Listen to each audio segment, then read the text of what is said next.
Ez a zsebes placca. Mi van? Vigyázz, hogy beszélsz, öcsi.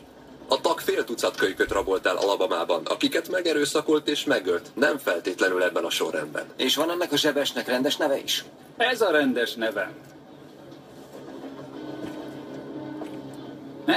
Ne, maradj.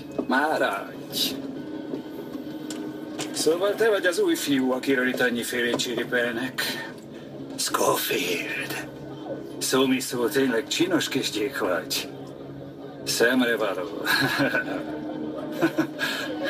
Elijesztettek a pongyarfejűek, mi? Egy kik? Azért téblábolsz itt. Néhány nap idebent, és minden istenfélő fehér ember rádöbben, hogy a javítóintézetekben leginkább az afroamerikai nézetek érvényesülnek. Nem tűnt fel. Vannak dögivel, így azt hiszik, nekik mindent szabad. De valamivel nem számolnak.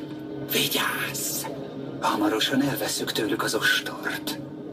Az újak ilyenkor rendre berosálnak, de megvédünk, megvédelek. Csupán annyi a dolgot, hogy megfogod ezt a kis zsebet, és már is tiéd a Kánaán. Ha sétálok, te is sétálsz velem. Itt a közelemben, és akkor nem bánthat senki.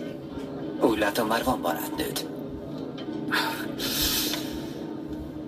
De van itt egy másik zsebem is. Köszönöm.